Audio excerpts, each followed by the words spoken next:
నేడు యావత్ ప్రపంచంలో భారతదేశ ప్రతిభకు మెప్పు లభిస్తోందని, మన యువత దేశం పట్ల ప్రపంచం దృష్టిని మార్చేసిందని ప్రధాని మన్ కీ బాత్లో కొనియాడారు.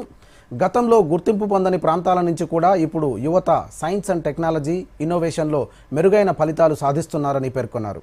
మరిన్ని వివరాలు.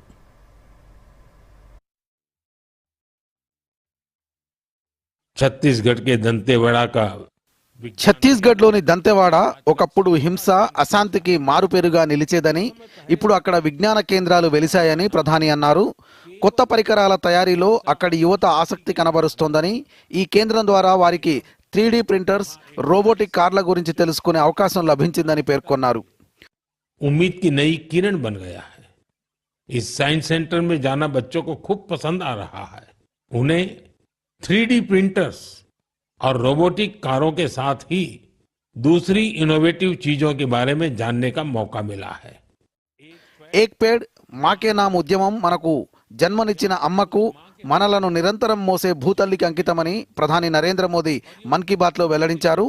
ప్రపంచ పర్యావరణ దినోత్సవం జూన్ 5 నాటికి ఈ ఉద్యమం ప్రారంభించి ఏడాది పూర్తవుతుందని, ఈ వ్యవధిలో ఉద్యమంలో భాగంగా అమ్మ పేరుతో దేశంలో 140 కోట్లకు పైగా చెట్లు నాటారని అన్నారు.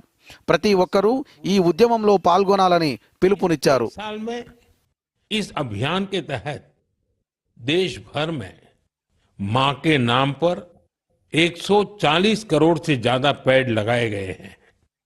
भारत की इस पहल को देखते हुए देश के बाहर भी लोगों ने अपनी मां के नाम पर पेड़ लगाए हैं। గ్లోబల్ వార్మింగ్ను అడ్డుకోవాలంటే మొక్కల పెంపకం జరగాలని ప్రధాని అన్నారు. వినూత్న ఆలోచనలతో దేశంలో వ్యవసాయ రంగం కొత్త పుంతలు తొక్కుతోందని అన్నారు.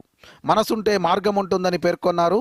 సాంప్రదాయంగా కాశ్మీర్లో యాపిల్స్ పండుతాయి, కానీ ఇప్పుడు కర్ణాటక వంటి అధిక ఉష్ణోగ్రత ఉండే ప్రాంతాల్లో కూడా యాపిల్స్ పండుతున్నాయని ప్రధాని గుర్తు చేసుకున్నారు. 108 साल पहले लेकर चलता हूं। 108 ఏళ్ల క్రితం వేసవిలోనే మహాత్మా గాంధీ బీహార్లో చంపారన్ సత్యాగ్రహం ప్రారంభించారని ప్రధాని నరేంద్ర మోదీ అన్నారు. ఈ సత్యాగ్రహం వల్ల యావత్ బ్రిటిష్ సామ్రాజ్యం గడగడలాడిందని గుర్తు చేసుకున్నారు. ఈ ఉద్యమంలో బాబు రాజేంద్ర ప్రసాద్ పాత్ర మరువలేనిదని అన్నారు. लाखों किसानों की उस पीड़ा से गांधी जी के मन में एक संकल्प उठा। वहीं से चंपारण का ऐतिहासिक सत्याग्रह शुरू हुआ। चंपारण सत्याग्रह ये बापू द्वारा भारत में पहला बड़ा प्रयोग था। बापू के सत्याग्रह से पूरी अंग्रेज हुकूमत हिल गई। మన్ కీ బాత్ కార్యక్రమం ద్వారా ప్రతి నెల దేశవాసులతో మాట్లాడడం ఎంతో ఆనందాన్నిస్తోందని ప్రధాని అన్నారు. अगले महीने हम फिर मिलकर देश की विविधताओं, गौरवशाली परंपराओं और नई उपलब्धियों की बात करेंगे। हम ऐसे लोगों के बारे में जानेंगे जो अपने समर्पण और सेवा भावना से समाज में बदलाव ला रहे हैं। हमेशा की तरह आप हमें अपने विचार और सुझाव भेजते रहिए। धन्यवाद।